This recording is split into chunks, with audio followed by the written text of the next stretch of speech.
So it's so funny that like they don't consider us Antillian, but I don't mind at this point. I remember first coming up here, I feel like I had to fight to let y'all know that like no, we all support them. But I was like, no, we don't need to be.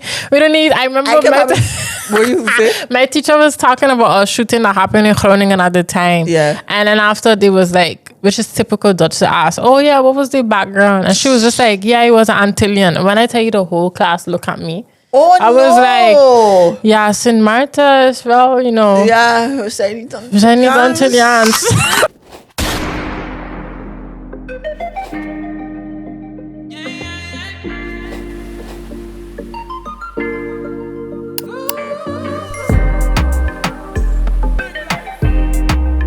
So what's going on, guys? So what?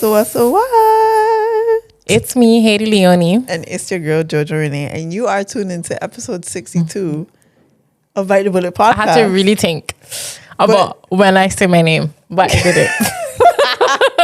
This is a very exciting episode because I feel like this is going to test our knowledge on different things. But I'm excited to know what you know and to share what I know. Okay. That's my big thing. I guess to start it off is Happy Emancipation Day because Happy Emancipation Day, episode guys. is coming out on July 1st, which is such a special day for all of us. It really is a special day for all Dutch territories, for the people here. Yeah. And I guess just to give you not a heads up, but just kind of let it's going to be kind of like a philosophical, historical, for sure, episode in a way, but just from our heart. Yeah, and opinions and you're gonna learn more about where we come from, as we have learned more about where we come from. But also, I guess you could learn with us, but also teach us. So if you hear us talk about anything that you even know more about, say it in the comments. Because I also find with Saba don't have as much links as I feel like I could have find information on and stuff like that. I feel like they should make a documentary. That would be nice. I would love to watch that.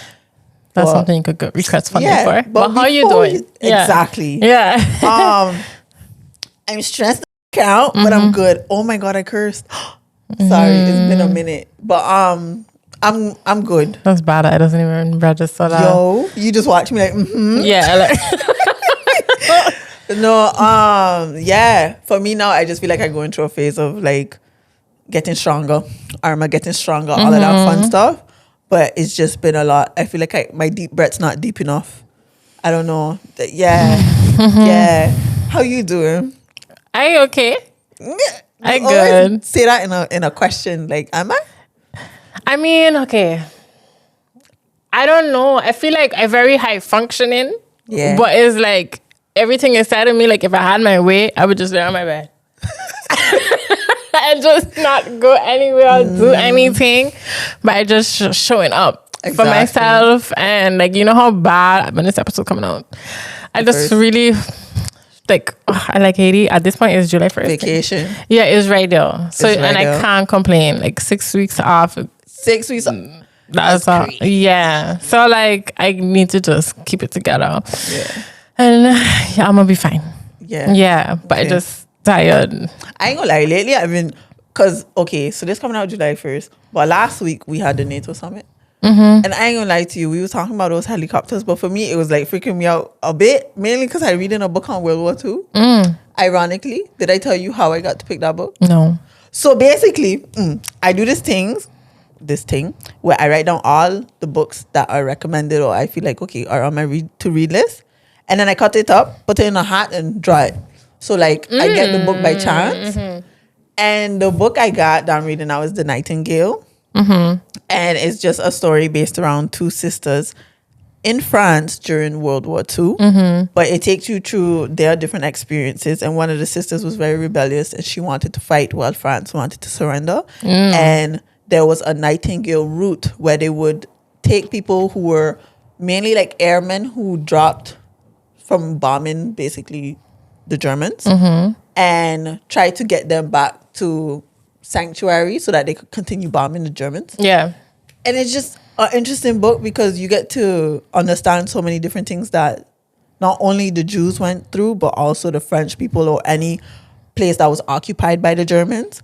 And it just hits different. And the craziest part is I read another book before that, which was also about two sisters.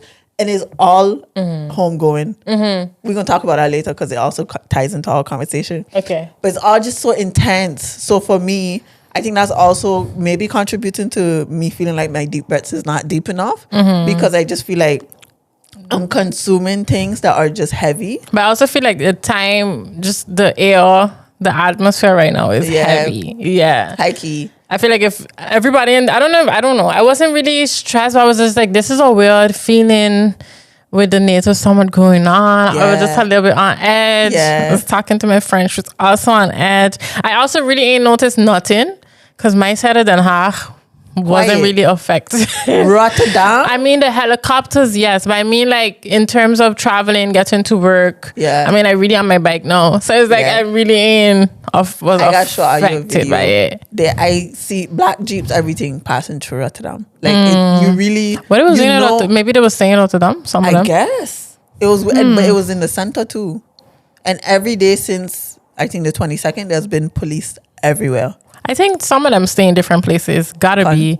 Like probably some stay in Amsterdam, some stay because the amount of helicopters we was talking about it before we record. I was like, I feel like the helicopters moving them, some of them like up and down. Yeah. I don't know what it is. But I don't think they are staying in Den Haag. Wait, do we know the goal of this summit? I mean, in everything that's going on, and well, remember we had talked about that last episode when Trump win, and I was kind of incorrect with how America wanted to leave NATO, but they just wanted to kind of pull back on funding in regards to like, how much they just pay for like weapons and those kind of things. But if they do that, then we're affected by that with how much money we putting in, like Europe, into NATO. Yeah. And so they're basically trying to kiss Trump ass to get him to keep the funding and da-da-da-da. And I mean, we have a lot of wars going on. So it's like all of that was the topic of discussion the past few days. And what the countries going to do for each other and da-da-da-da. I feel that's the biggest thing, especially with actual wars going on. Is as like see who's aligned with who and how we could kind of show up for and how they're going to do that with funding and stuff like that. But yeah, I see this TikTok the other day where this girl was like, people like complaining about the refugees coming into the country, but it's like you realize if you fund certain countries that bombing up other countries, where you think these people are going to go? That part. They ain't going to come back to the same country. But I feel like people don't realize the way in which different hands are in wars. They just think if a country's bombing another country, the war is between them. But there's so many countries involved, and there's even some countries that are more involved than the countries that are being. Thank you. I finished the book now. Finally. I like on tree for sure. I had even do another book after that, which I think you would like, because I had asked. Sorry, but it was a couple months ago. I had asked ChatGPT to give me a book that's similar. Sorry for asking ChatGPT. Yeah, I had asked it to give me a book similar to Children of Blood and Bone, and then they gave me a book called Ray Bearer. And I read it in like 2 weeks. It was such a good book. Yeah, once you read that in 2 weeks. And I also have another one so I can read it. But then that's when I was doing research, and then after that's when I realized that Children of Blood and Bone had two other books. Anyway, but yeah, I feel like people should go read that book, The Power of Geography. Yes, when you just realize it had a topic about Iran. So like even the fact that how America bombed Iran last week, or Trump basically. Israel. Wait, huh? No, he bombed Iran. He bombed and then Israel bombed. He literally bombed some of the sites. Oh, yes. Of Iran. Yeah. And then people was on TikTok going on about it, but like as if the problem just started today. And I was like, that was one of the chapters. That was literally one of the chapters in the book about Iran and America. And that was linked to 911 and all of those things. But anyway. But yeah. A lot. Song of the week before we continue. Oh, the crazy thing is I didn't even think of my song of the week. Outside by Cardi B. I was telling all you, I don't know if it was there last week or the week before. I was like, Cardi B coming up with a song that's going to be probably the song of the summer, I think. And this is it. It's given like we should be outside because the song is called Outside. Okay. And then I see this picture. This girl was like, this is going to be in a few years, I'm going to be like, I wish I handled my summer in my 30s better. I'm like, I should really not be outside necessarily, but really try and enjoy as much as I can this summer, because you're really not going to get the summer when you're 30 back. Literally. Yeah. My song is Wrong Places by Joshua Baraka. Yeah, it's a nice song. Is a piano? No. More Afro, but like chill Afro. Yeah. But no, honestly, I feel like, especially now with feeling how I'm feeling, I just really think like I need to be doing stuff. But I always tell you like doing creative stuff or just doing something is my coping mechanism to not get depressed. But I realized too, just go outside and do something.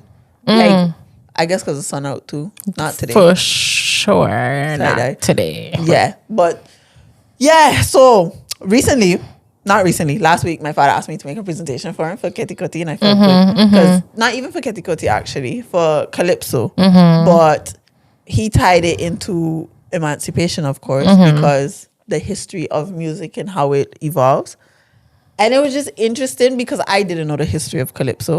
But just to give you a quick history lesson. So Calypso started in the 19th century in Trinidad and Tobago, as we all know.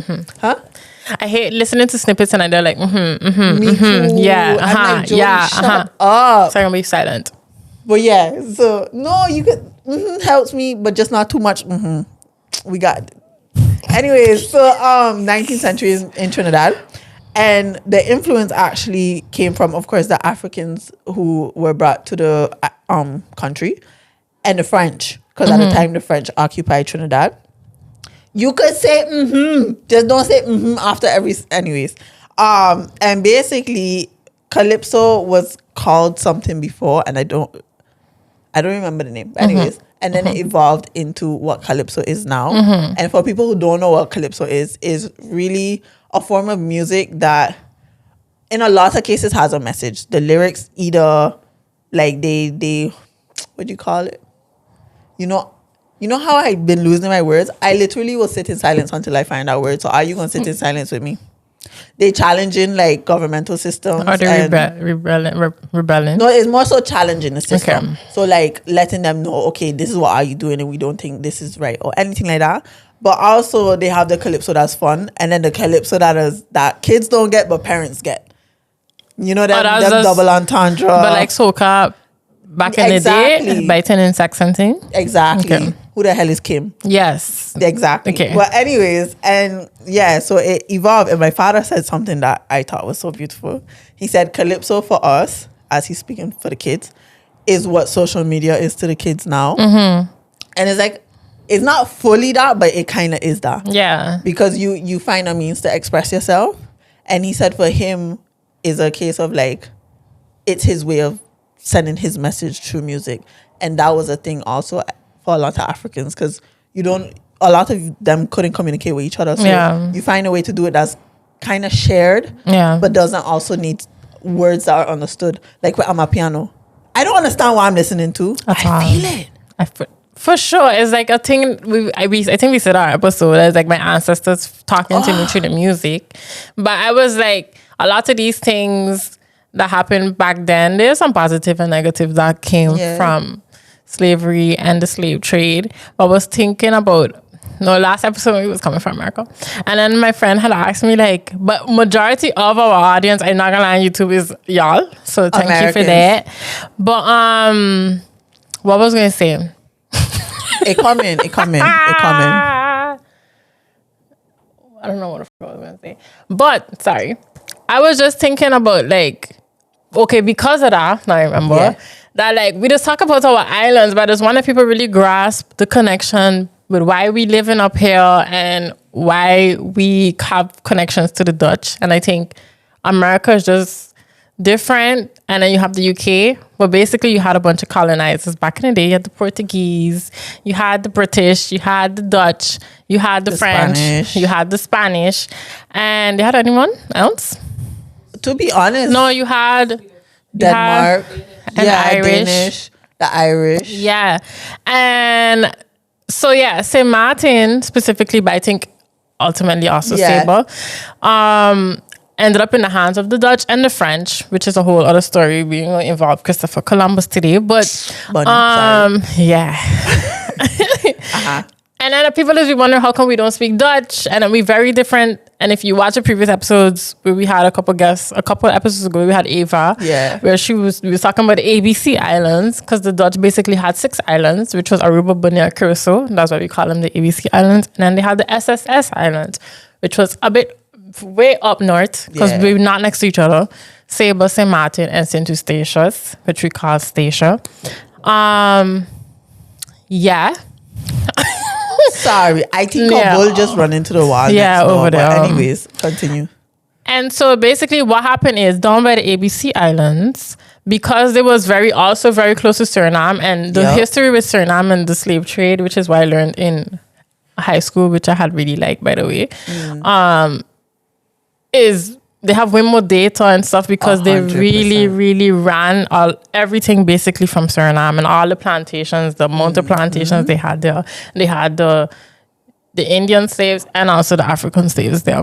But yeah, because the ABC Islands was closer to that scene where a lot of the Dutch was, they end up developing their own language, which is Papiamentu and all mixed with all those kind of things.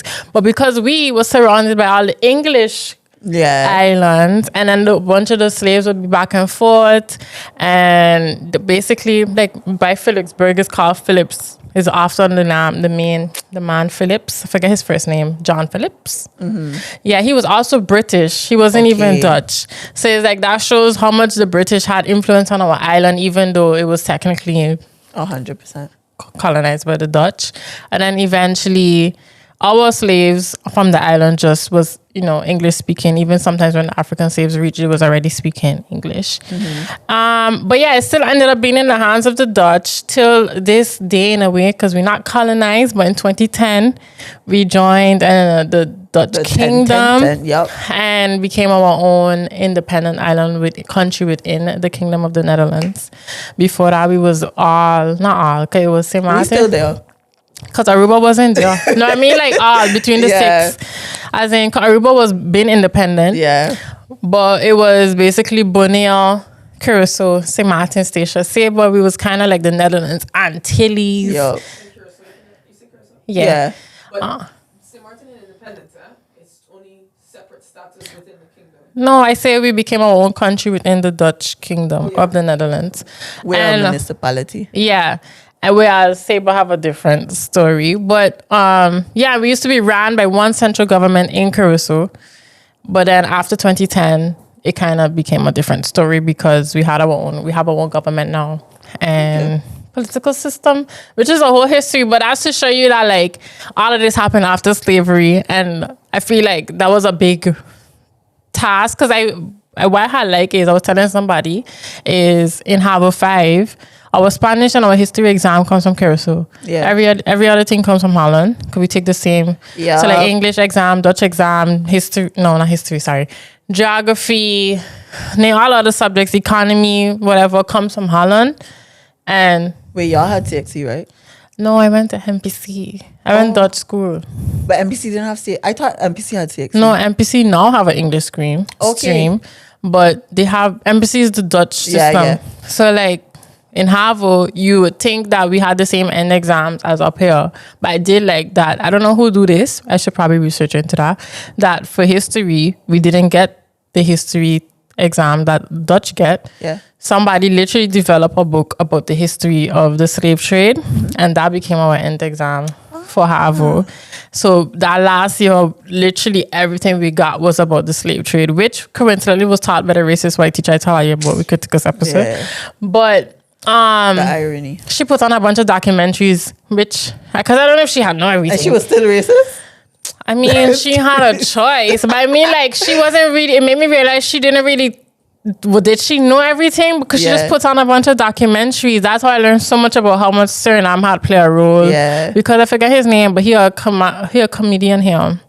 I know exactly who you're talking about. My mother met him. He's from Suriname. Yeah. I know exactly who you're talking about. I know exactly who he was about. Him and a Dutch lady literally went to Suriname and do a bunch of research and make it into like this documentary series. And that's what we watched throughout the last year. Wow. Yeah. And then somebody in the book really explaining the after effects afterwards and everything in all the islands. Mainly Aruba and Curacao. This off topic, but I wish I got more history regarding slavery because we mainly got World War II. Like if we look at the history we were taught, they drilled World War II into Same. our curriculum. But anyways, We had that up until we had that up until my last year, but that's literally just halfway in VWO. Which is, I mean, like if you're American, you probably don't know what I mean, but the Dutch system have different levels in high school, and Havo is a specific level, and then you have VWO. I don't think the Marvel had that. Maybe they did. Somebody that went Marvel, let me know. But yeah, but it was literally, that was like an exception to the rule, because up until Harbor 4, we had World War I, II, Makes sense. everything else, the Dutch books. Yep. Okay. But I was grateful for that we didn't have to do that, basically. Well, with Saba's history, it's really interesting, I'm not gonna lie. You have the whole Columbus sailing, and then Saba actually it went between hands of like the French, the Spanish, and the British, and then it became an island for the pirates. So it was like no man's land, because nobody really wanted to go there because of how dangerous it was, because there was a bunch of pirates on the island. And then in the 1800s, the Dutch came and they took over Saba, and that was when they brought in the slaves. But before that, we were mainly occupied by Danish, Irish. That's why a lot of our influence is Ireland. What happened? I was trying to figure out where that Danish blood coming from. I didn't realize from Saba. Exactly. So before the Dutch took over, there were Danish, Irish, and the British was there for a good while. So that's why a lot of our influence comes from that. But yeah, so then the Dutch takes over. We have slavery. Side note, the bottom is called the bottom because in Old Dutch, it was called the butter, which means bowl. Because if you look at the bottom, it's shaped like a bowl. And that's why. And you couldn't pronounce it, so they just say the bottom. I feel like we had shout out to Sakir. We had learned this in geography class, and going to class, we just was like, the bottom Saba's capital. The bottom. That was our lesson. For us, though. But I mean, like, there was a class we get the history about that. I don't know why we make it into a song, but as you should. At least you're doing something. Yeah. But yeah, no. And then after that, okay, so time passed by, they abolished slavery, which is what we celebrate, guys, by the Today. way. Emancipation, it was on July 1st, 1863. However, For the Dutch. slaves were still slaves for a good 10 years after that. And the craziest thing is the masters got compensated because now they don't have their labor, which was insane. But anyways, so we still had the dollar, which was interesting, but it was just because it was custom. Like, You had the dollar? Yeah, the US. So we had the guilder and the US dollar. Oh, you mean now? No, even before 10. After 10, we just had the dollar. I mean, wait, because we were just talking about 1863. Yeah. I don't think they had the dollar then. I think so, because I was watching a documentary where they said even back then, they would use dollars. On Saba? Yes, and they would have the stats of like the the stock market in America, and they would just put in dollars, even though we couldn't really trade. But anyways, Saba also used to be called the land of the women, which was so funny. I need to send you the video of this little video. But basically, because all the men went out to like sail and fish, there was always just women left, and they was trying to think of ways to like get men to the island because they wanted more men on the island. Yeah. And that's when Saba lace became also very popular. So Saba lace is if you know Saba, you know Saba spice and Saba lace. That's like our cultural, what do you call them? I have never heard this, so you have to explain. So Saba lace came from a woman who actually went to Spain, and it's just, honestly, it's like knitting essentially. But of course they make beautiful designs and whatnot. And basically she brought it back to the island, and it became really popular on the island. And then they termed it as Saba lace. And Saba spice is like a rum. So it's like how you have guava berry. We have Saba spice. But yeah, so essentially that evolved, but was interesting. I spoke to my mother, and she said racism on the island was still very apparent until like the 70s, because the bottom where I live was mainly for the blacks, and then the other side of the island was for the whites.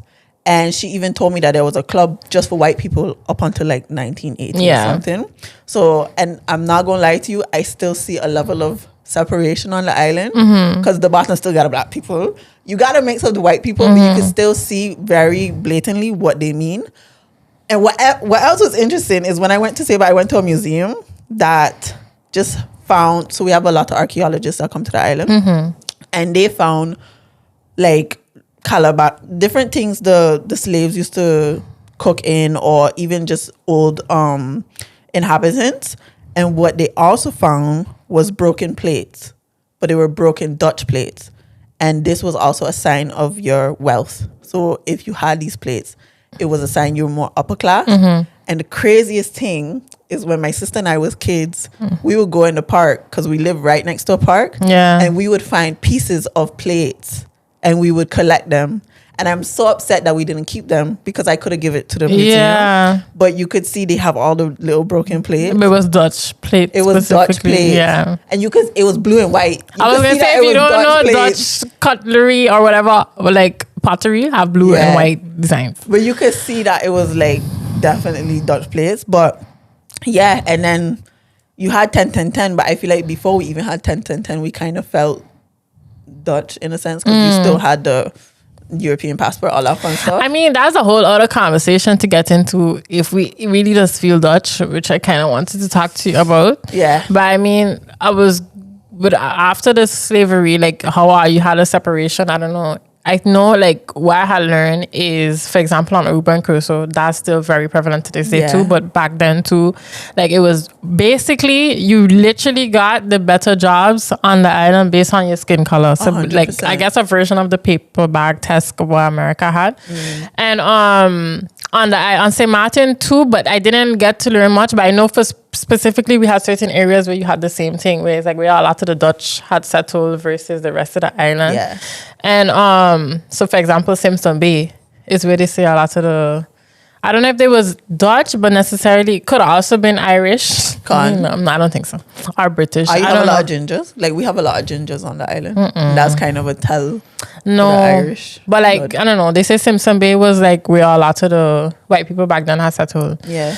And yeah, we know what island to know that the after came after that. But like, yeah, and to me it's just funny that because of that though, you left these islands, which we've spoken about a lot of the times, to kind of just figure it out for themselves, to figure out how to run a country. Yeah. Which is why I just always talk about giving our islands grace and understanding what kind of task that was, and why a lot of the effects of why our islands ain't doing as well as they should is because of that. And when you really look at the fact that like millions, probably even billions was made off of this, and then literally fund the whole of Amsterdam. Like the Amsterdam we know today was built off of the money that the Netherlands profited off of slavery. And they just celebrate 750 years.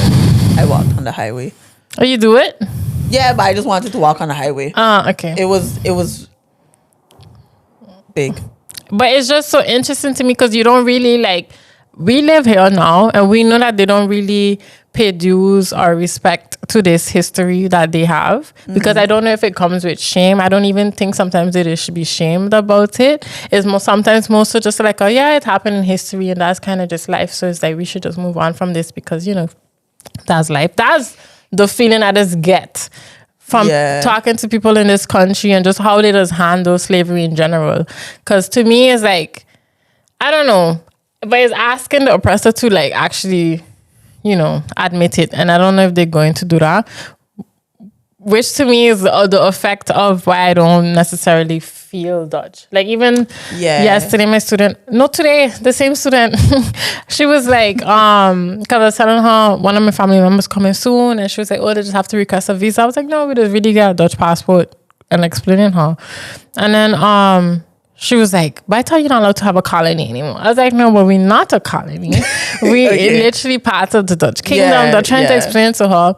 And then it's just like, but it's so weird because I remember when I came here and my classmates was asking me like, what's your nationality? And I was just like, yeah, Dutch. He was like, but you're not. Like they literally was like, but you're not.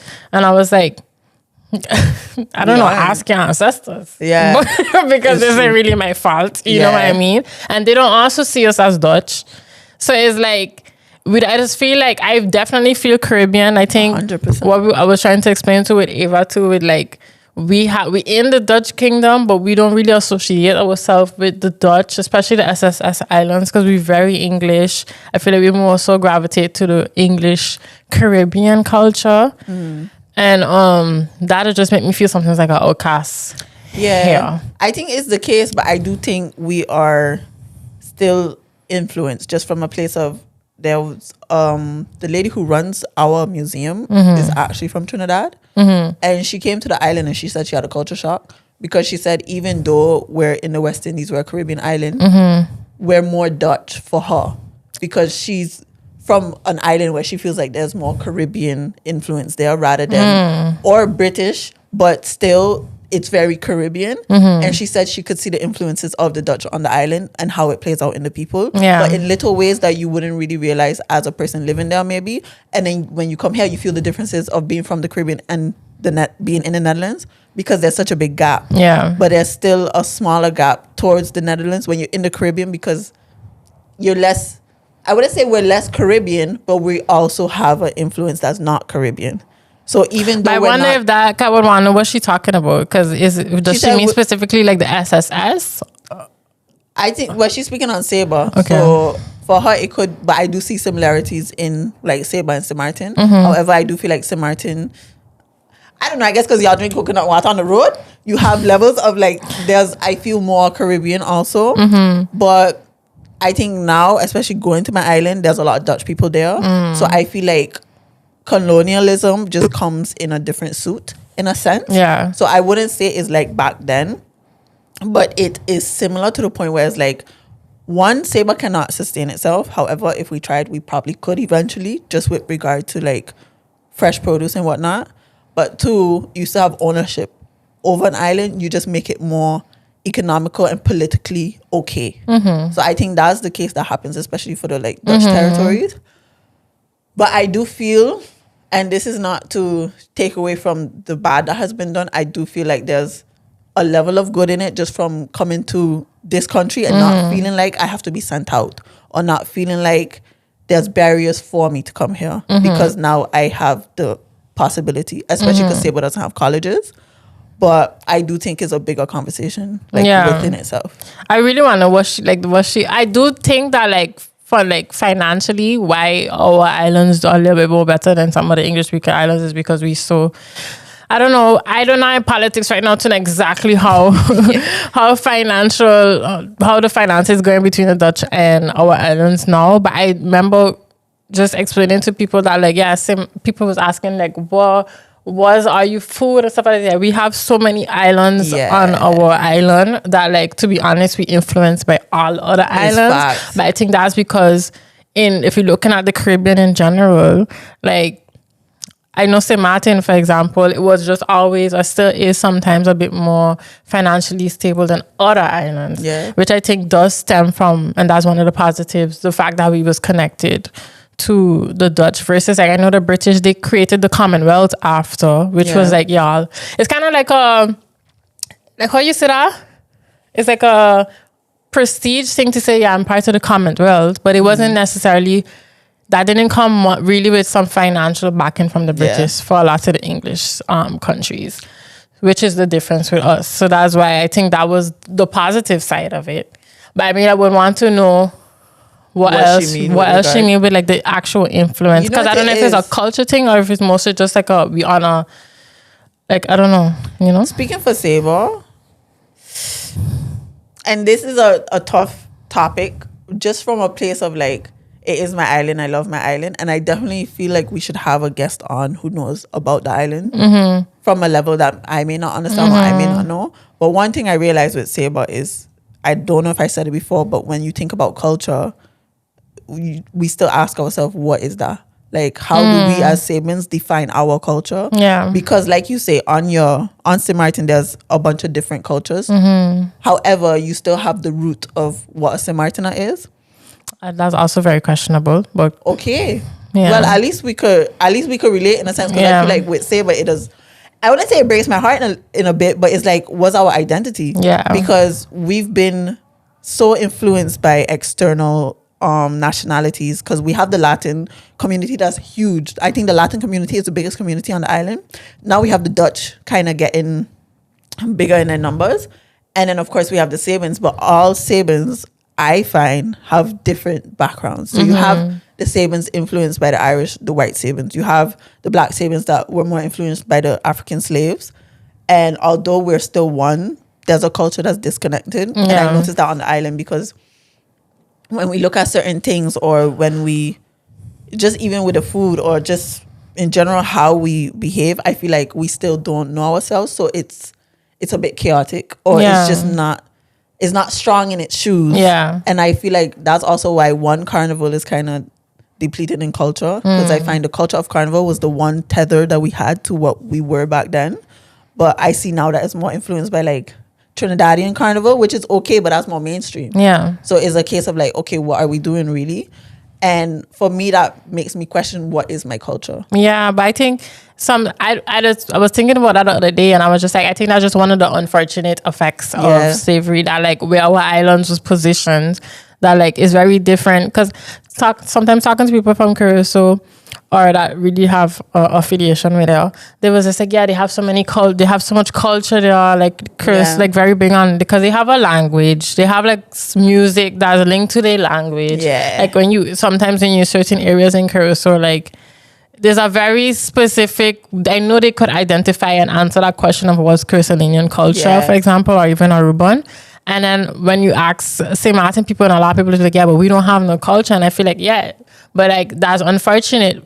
But at the same time, that was just one of the after effects, because but it's like, what do we define that as? I feel like there's certain things that is specific to St. Maarten or specific to Saba. I think that you could say like, yeah, this is a typical St. Maarten thing 100%. or whatever that you feel connected to.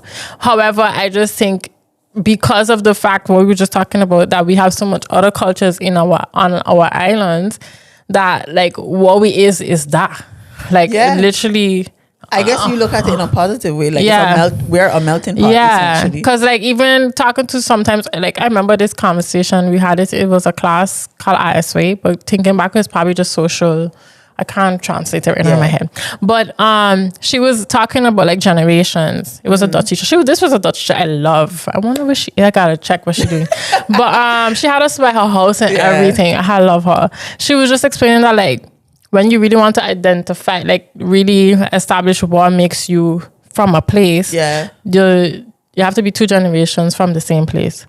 So like, well, no, for sure. But as in like, your parents and their parents. Yeah. So, and then she asked the class, raise your hand if both generations is from St. Maarten, and one girl raised her hand. For me, that already stopped by my father, you know, and then my mother don't stop there. Exactly. But it goes to show that like back from slavery times already, like because of what we just said, like because of where we was located, you could come from St. Kitts, you could come from Anguilla, you could come from, and you was just kind of just shuffle. Even Santo was in there, because like my grandfather was born on Santo, because apparently they had plantations over there that they used to go to. Yeah. So it's just like, and that's kind of the history period where it was like we was always kind of like the Caribbean. It was like, now we have our separate islands, but how they was having us all over the place back then, it makes it hard to establish, especially our islands, as a specific way. And I don't think there is a specific culture or a specific we. I think that's the beauty in being from the Caribbean. I feel like I'm connected to everyone, just from a place of, even if I go to Notting Hill or something, and I see somebody from Dominica, Grenada, Antigua, whatever, you connected just from that, knowing that you from the same waters. And I feel like the same thing with culture. We all kind of have this similar cultures, but in different twists. And I think that's the beauty of the Caribbean, because it's so nuanced that nobody can ever say they know what our culture is, because not even we know, but from a place that's beautiful, just from a place that we adopt cultures that we're surrounded by, and they all just speak to us and who we are. Because even for me, growing up, I didn't know what my culture was, in a sense. I always felt connected to my parents' cultures, which makes sense, because 2 of their generations is from St. Lucia, and then 2 generations from Suriname. So I guess there's a stronger tie to that. But it's also confusing. But I think now as we get older, but also as we live in the Netherlands, sorry to come for the Dutch people, in a place that doesn't really have culture, it's kind of beautiful to see that we could tie from multiple different islands. Yeah, I feel like nationalities are different. That's where like you could separate. By the end of the day, when you ask me what's culture and people ask me where I'm from, I'm like the Caribbean, because I feel like that's the culture. That is the culture. You know, and you have your differences. Yeah. I was like, we have our friends on that side, you know. We eat Johnny Cake, you eat festival. Exactly. But like, it's Caribbean culture, period. But you know what also is culture? Kristen, no. Liking and freaking subscribing and telling your friend to tell a friend about the culture that's on this podcast, because honestly, I feel like we've shown y'all now the depth of our conversations, how far we could go. We've shown a level of intellectuality and just our willingness to learn, but also to share. So I hope y'all enjoy this. We're not done though. No, but I was going to ask you something, because just when you was like coming here, you feel like the safety of just not knowing that you don't need to be shipped out or something like that. You said, I can't remember. Not per se knowing that I need, but not knowing that I'm, what a lot of people dealing with, knowing that I'm not somebody who's, Need to apply for a work visa. oh yeah, knowing that I'm not somebody who's not welcome. Let me put it like that. Because not in a place of how they greet me in warmth, in a place of papers, in a place of white. I mean, like on paper, they can't, yeah, but the feeling in prison is very different, especially if you 100%. Have people in like Parliament looking for ways to do that though. I know. And that's what makes it scary. You know what I mean? For me, it's like, I remember, I think it was literally my first year coming up here, and Wilders who literally, guys, we have a Dutch Trump, but he left cabinet. He left cabinet. He crying. I really gotta start watching Dutch news. But anyway, so side note though, for watching Dutch news, we also need to vote. I always been voting. I have not. I've been voting since 2020. I will. 2020. Really? Okay, it was the first year that Bahrain was there, and I was it was 2021. 2016. I moved in 2013. Makes sense. No, but I feel a lot of kids who come up here don't think that they have no a part to play on the politics. I look for my tweet and insert it here. I had tweet that years ago. I was like, because like what happened up here affecting our island 100%. So it's like we really should be voting, and that's why back then I had voted for the first time, because I was like, could you imagine Savannah Simmons like actually having a role in Parliament? We should also vote to make Emancipation Day a holiday. But I mean, they tried when Bahrain, that same party again in Holland, in Saba, they trying to make it, and they was asking them like, why would we make this a holiday? But they have to follow the rules that here have. Because I know St.Maarten have. That was literally that was the first thing they do after 10-10-10. Yeah. Make July 1st a national holiday. Should. And I actually feel like if you're not going to give us any kind of reparations, give us that. At least give us the day off. Like our ancestors work for free. Yeah. Died. For y'all to fund y'all countries and build y'all countries. Give us the day off. Something. Mm-hmm. But no, I was going to say that, like, I remember that first year he had said, but that's the first time I figured out who he was. He wanted to make it clear that give us a Dutch passport, but make it very clear that we was from the Dutch Caribbean, so that we don't feel like we're similar to them. And that's what I mean, like, okay. I mean, on paper you can't do nothing, but it's just be like, technically, like, the underlayer is though that they don't really want us here. So it's right. I just feel like if they come in any kind of regulations, well, I mean, that would take a lot of loopholes and red tape. I think for them it's like a trade-off they're willing to accept from a place of, we gonna own you, your countries or whatever, you be municipalities or independent countries within the kingdom, and the trade-off of that is you have free travel into our country, or you could become a citizen easily into our country. So for them, they probably checking like, as much as we don't want it, for the bigger agenda is okay. We'll deal with it. But the Dutch never. I remember when I first moved up here, saying you was an Antillean was like cursing a word, bruh. Yeah.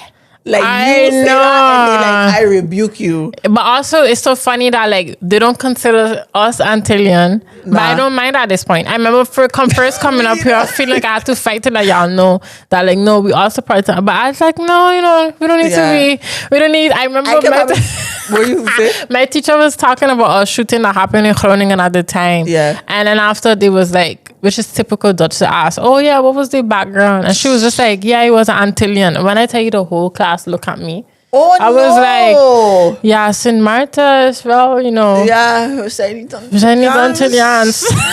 Yeah, but for me too, because every time I would say like I'm from the Netherlands until so I stopped saying it, I would just say I'm from Saba. But they would automatically start talking Papiamento to me. I'm like, guys, it's not. It's bigger than just Curaçao, Aruba, and Borneo. But I stopped explaining it. And I mean, I don't Antilles don't exist no more. But like, Nope. Dutch I don't know. Caribbean. It's very... But wait, with regards to just your experience up here, because coming here, don't get me wrong, I felt that undertone of they don't want me here. But there are sprinkles of the curious ones. I do feel like there are curious Dutch people. At least in my school. In my school, there was some where it's like, curious from a level of ignorance or curious from a level of, I'm actually intrigued by this spectacle in front of me and I want to poke at it. No, man. I mean, there's literally a lot was both. curious from ignorance, but I guess it's also because they're students. So you want to learn, so you just have that curiosity in that environment. Because a lot of it I experienced at my school because I went to an international school.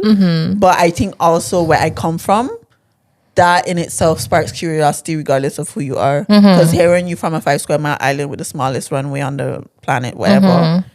So it was that case of like, you have I want to poke it, but there was more of, I'm curious about this because I don't know about it. So I do feel like I had that level, but I never went further than just explaining where I was from. There was never a relationship or any, like, I've never had a Dutch friend. I've realized that being here. Wait, have you had Dutch friends? I mean, I had a Dutch friend on the island. But also, like, when I came here, I had, like, 2 classmates that gravitated. One was Turkish, though. Yeah. And the other one was Dutch. But she was just very much, like, if she was in the 70s, she would be a hippie. So it's like, but you know, very different. But other than that, I had other classmates that I was cool with. But to me, what I just explain is the ones that I was cool with used to talk to me like I am a human. So like they would literally talk to me about music, life, relationship. And then you had the ones where it's like, and that's where I differentiate the two. Where it's like I had the ones that was like, I was in the class and it's like, they're asking questions from a level of like, this is a very weird and new thing in front of me. Let me poke and see what happens. But not poke to aggravate me, but it's like, this is the first time interacting with a black person. Let me try to understand what this is. You know what I mean? And then coming with a bunch of weird questions and with also a level of ignorance. But it's like, you could tell it's from a place of like, I don't know why this here. Let me ask questions, you know? Because like, I would do the same thing if I see an alien right now. 100%. But like, not from a racist standpoint, just like very curious. But like, that's how it had made me feel. And then you had the ones who were just very ignorant and I could tell innocently ignorant and asking questions. But then that's also where the conversation ends. I understand. So it's like, they want to know, they find out, oh, okay, cool. And then they know it's done. And then they go back. But then you had the ones that just, they're like, oh, are you just sing Kumbaya on the beach? And just, you know, very weird. And that was my experience up there.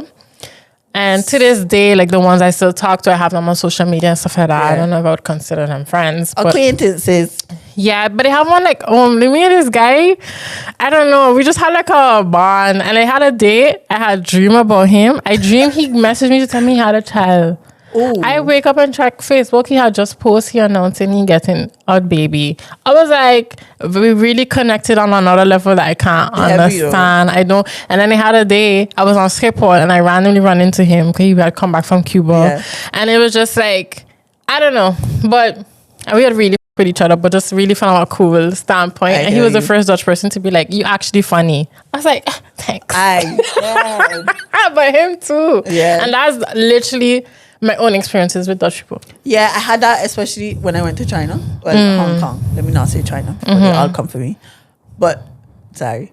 But that, Kristen watched me like, girl, get it together. That exact experience, it was literal poking. So it wasn't even a thing. Oh, like actual touching. But I also say this to say, you know when I went to St.Maarten the last time, a Chinese woman told my father I was not his daughter? What? Yeah. I was in a supermarket getting CMOS. And my father, I said something, I was like, Daddy, can I get this or something like that? And she watched him and she was like, that's not your daughter. She literally said, that's not your daughter. And she on the phone with her brother or something. She turns the phone, it's on FaceTime, to face me and my father and I. And she's like, look, that is his daughter. And then, you know, the brother said, can I have her number? And I watched him, I was like, what is wrong with you people? Which Chinese shop this was? They are Simpson Bay, close to Carousel. It's across the road. It's close to The 7 by Soggy. Oh, I know exactly which close one to you mean. I know. I know by the exactly Burger which one you King, mean. but on the other side. So you have Burger King, you have going into Pelican, and then you have a Chinese shop I know there. exactly what you mean. But I never was in there like that. But I thought I was insane. Don't get me wrong. My father got told that in SM actually when I was a baby. Cause I was even whiter than now. But to hear that as like just to hear it in a conscious brain, I was like, what the hell? But I find Chinese people different. For them, you really are a spectacle because they're ignorant to you.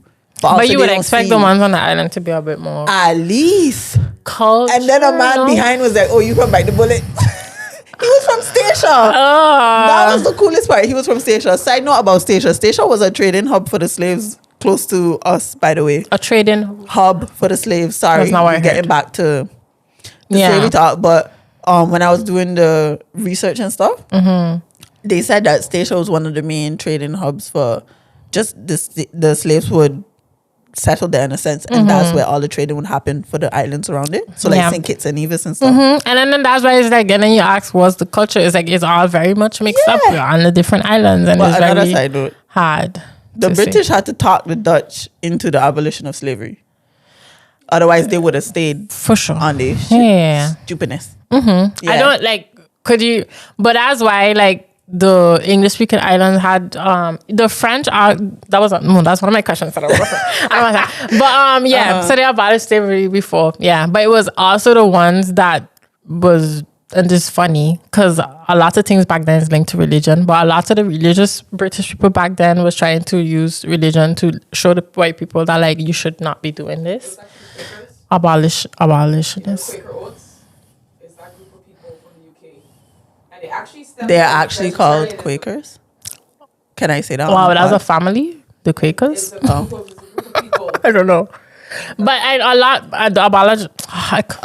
abolition. But abolitionists. You just call them abolitionists. Abolitionists. Whatever. That I said also St.Maarten. Abolitionists. But they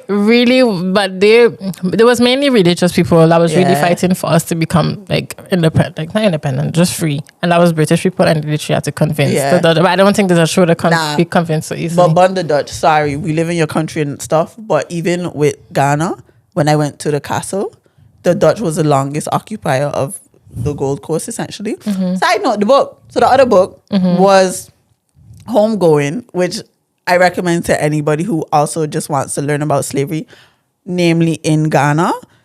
But it was around two sisters, and they never met because there was a whole situation. I won't really go into that I feel like you tell me about this book. Yeah, one of them became the wife of a governor who was in the Cape Coast Castle where the slaves were gathered, and the other one became a slave. And it's insane and intense. One thing I would say is reading this book, you have to go with the mindset of like learning, but also try to detach a little bit because it could get really heavy because you're literally in the POV of a slave.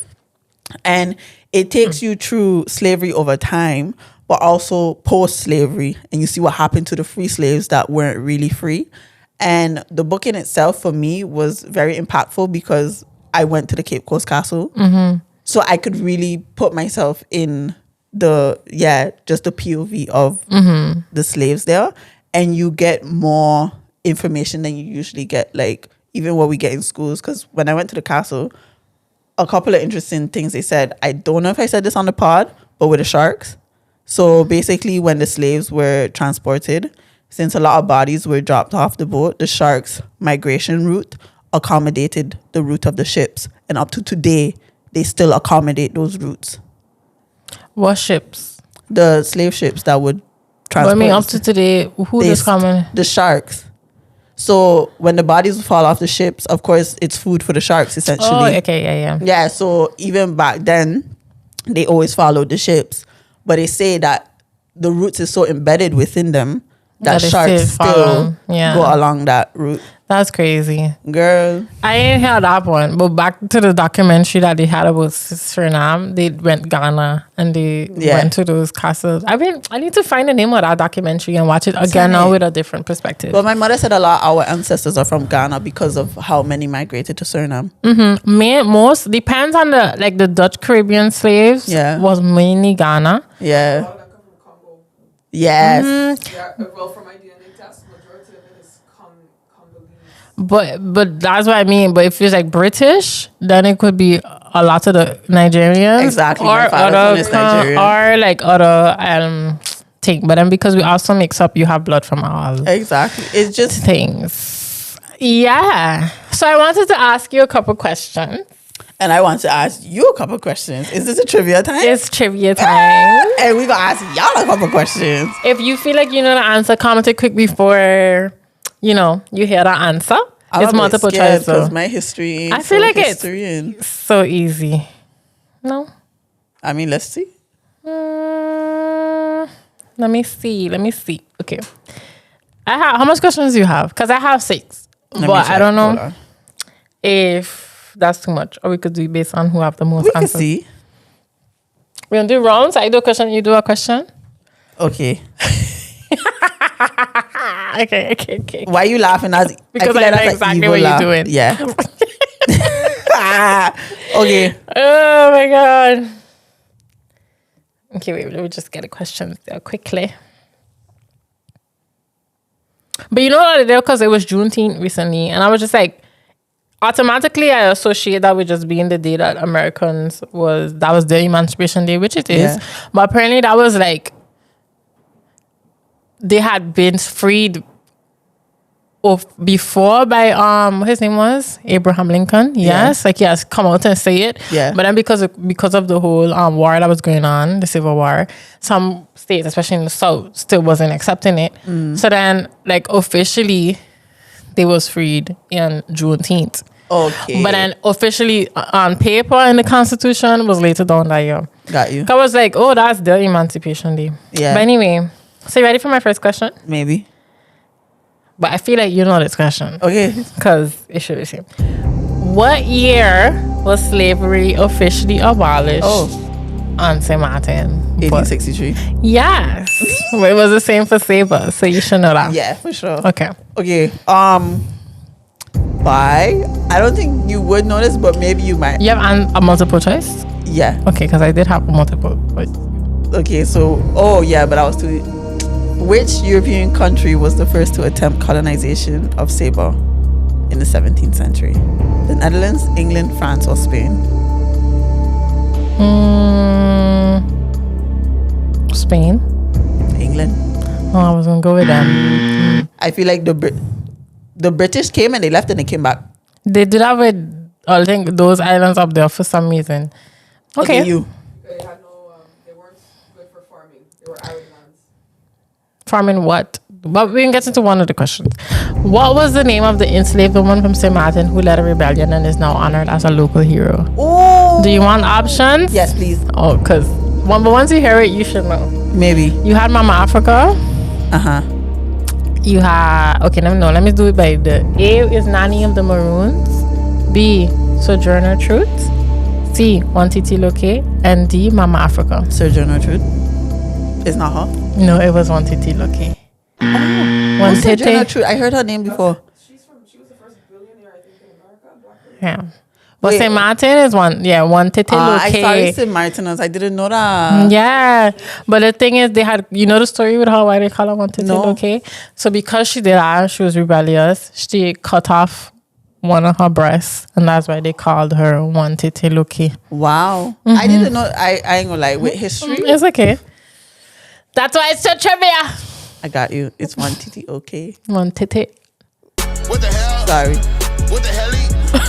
Oh, you know me, man. Oh, you know me. Stop. Okay. Okay. I kind of give clues to this a little bit, but I don't know if you pick it up. What was Saba's main economic activity in in the 18th and 19th centuries? Think about when I said the island Well, was give me the answers. The multiple choice. sugar cultivation, cotton farming, fishing and boat building, oil refining. That is fishing and boat building. Yeah. Okay. Okay, good. Okay. What's the score? 1-1. 1-1. Okay. Okay. Okay. Before the official abolition, that's why I can't pronounce this word. Before the official abolition. Before the official abolition of slavery, what tactic did enslaved people on St. Maarten use in 1848 to pressure local authorities for freedom? Emphasis on St. Maarten. So A is they petitioned the King of the Netherlands. B, they fled to the French side. C, they launched a hunger strike. Or D, they held a sit-in at the fort. Ooh. I'm stuck between A and D.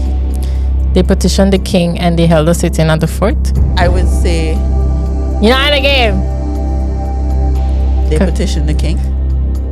Wrong. They held a sitting at the fort. No, because why I say emphasis on St. Maarten is the French abolished slavery since 1848. Oh, so they fled to the Dutch side. So they were French to the French side. Yeah, because for the French side was free from 1848. So that's to show you how long the Dutch take. Yeah, but actually in the end it was just a loss of business, so they had to abolish it, right? 1848 to 1863.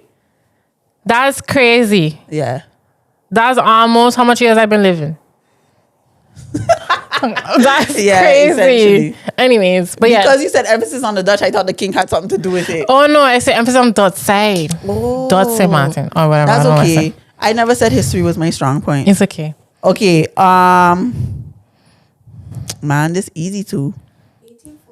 1848. But the first abolition, the first count was in 1804 though, right? In Haiti. The first what? 1804, the first Count? the first country that was abolished. Yeah, but you know Haitians, they was Yeah, but they're the reason. Like they're literally at the core. But that's what they was really rebelling. so that means that 40 years afterwards. It still take 40 years for the French, because Haiti was the French, right? Yeah. Yeah. But like that was the main spot, and that was the main contention, and it was to the point where they had to send people in back, and then the UK was like, actually, you know what, guys? It's time to end this. But at that point, like, you know why it was probably incentive for the UK to end it? Because they was like literally colonizing the world. I was gonna say Earth. So like they lose a lot of money, but they still had like India. They still had, places in Africa. Are you gonna go with her? Okay. How were most enslaved people on Saba identified in sale invoices or plantation records? Okay. A, by full name and birthplace. B, only by Christian name and price. C, by tribal name and age.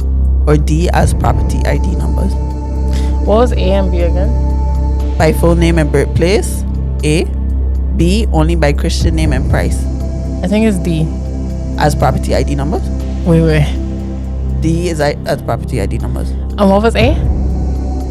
By full name and birthplace. Kristen, you know what to do? Write on a piece of paper so that when she does answer it, let me see if you have the same answer. And how they was identified by what? What was the question? Identified in sale invoices or plantation records. So they found a bunch of sale invoices and plantation okay. Then records. tell me the answer. I didn't press it again. A, by full name and birthplace. Yeah. B, only by Christian name and price. C, by tribal name and age. Or D, as property ID numbers. That one. D. Yeah. No, is what you have, Chris? No, you said Is B, only by Christian name and price. Christian name. Yeah. They couldn't keep the African names, right? No, so you had to get a Christian name. What do you mean Christian? Like religious? Like John. Some of Mary. the different slaves would have like Christian names because they couldn't really keep their African name. And I know in Suriname, it was based on the plantation he was from. That's why I thought it was property. Yeah, but even in the book I read, some names just came from whatever situation. So one of the mothers, her daughter didn't want to speak. No, she kept teaching her daughter Twi, and her daughter didn't want to speak English, and the slave master whipped the mother until her daughter spoke English, and the mother said goodness, or the daughter said goodness, and her name became Ness. Wow. Yep. Just give you a name for stupid. Yep. Okay, your turn. Oh, what's this going now? 1-1 still. Okay. We learning though. Relearning.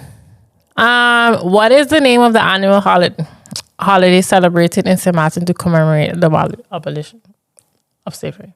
Emancipation Day. Yeah. Oh, this is not here. What's the meaning of ketikoti? No, don't do that.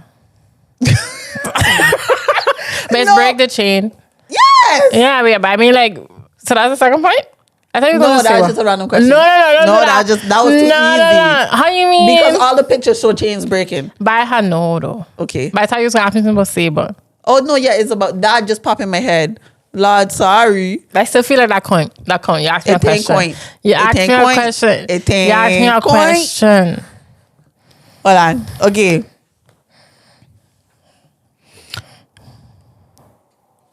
Wow, you know we have similar questions, but I feel like I gave you all the answers to some of my questions. Which neighboring island was a key location where enslaved Say individuals were persons? I should shut That up. was 3-2. Yeah, but I gave You asked me 2 questions I have not answered correctly.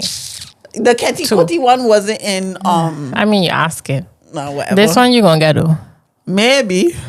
At this point, if you don't, go home. Which colonial power was responsible for slavery on the other side? The Dutch?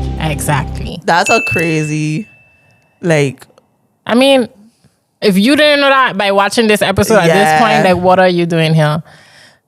Okay. so are we tree?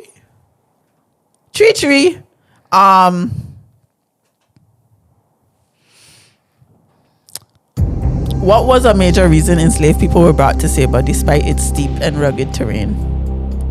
Sugar plantations, cotton cultivation and domestic labor, gold mining, military garrison. What does garrison mean? I think that's when you make the stuff for the military weapons. A or B? What was A or B? Sugar plantations, cotton cultivation and domestic labor, gold mining. If Saber got gold, that's crazy. But is A or B for sure? I would say B. Yes. Yeah. I'm proud of you. We had a whole mining. We still have the. But do you they call find that? gold or they just was digging? I think they found gold. I'm not sure, but we 'Cause have they could mine. a mine. That don't mean Somebody they found actually it. died in it. Yep. So there was a tourist who came to the island, and they went missing. And somebody went on a hike, and their body fell on the person. Yeah, that was heavy. Yeah, because I think they got in the mine and they couldn't get out, and it's hot. That's crazy. But that's it. No, I have my question. Oh, Oh, that was it? is this the last one? It's you first, then me, then you, then me, then So what's you. the score now? 4-3. 4-3. You want any there? Yeah, right. Let me let you win. Shit. Ketty Corty? Come on. But it's okay. No, it's okay. This is your win. You won. You're a winner. Okay. I mean, if you get it right, What- then it's here's your equal. trophy. No, if you get it right, then it's just tied. Okay? No, because you went first. Still. Okay, come. What were the main crops produced on plantations in St. Maarten? Because you should Sugar. get cotton and rice, sugar and salt, tobacco and wheat. Sugar and salt. Okay. See? Okay. Okay. But that was it, guys. That was it. Thank for y'all for today's tuning in. episode. You know, I wear my black and my proud shirt. I just wore black. Just to, Yeah, I mean, Be same part of thing, it. you know, whatever. One of my But- students was like, why you don't say Black Lives Matter? I was like, do you get it at all? That no. part. But anyway, let us know in the comments any facts you may know about emancipation, about the Dutch Caribbean islands. Even if you come from a different Caribbean island, tell us about the history of your island just a little bit, because I do be curious. I forget to mention Carnival. That was, in itself was a Oh, rebellious my days. thing. We Yeah. mentioned it briefly, but like, you know. And Calypso, touch but on I mean, it. you know, You that was know. one of the ways that, you know, the slaves. Maybe when we have a specialist, you know, one of them historians. on You the know who I couch. would want to talk to? You know the woman from New York Caribbean? Yeah, we should. Yeah. Oh my God. I was checking, she 100%. not in the UK right You don't now. need to come here, Marcus. We'll talk about this later. Okay. Yeah, shout out the Bajan now. Oh, he need to be on this sofa. I don't know who I'm Okay. talking about. Marcus, if you watching this, pull up to the Netherlands. Oh, yeah. It's Marcus, right? Marquis, don't kill me. Like, No, because I don't like pronouncing people's name wrong. It's Marquis. I didn't realize who you're talking about. But I feel Marquis. so bad for not realizing who you're talking about. Yeah. Yeah, I love him. Because shout out to you for always putting Shout St. out Maarten to on you. now. Like, shout out to you. And also just recognizing the pod. Yeah. So we appreciate you. Even the video we did when he did a whole thing of the Dutch Caribbean islands and you let people know this is Saba and this is Sint Maarten. Thank you. We appreciate you. We love you. Exactly. And to all the listeners, we love you too.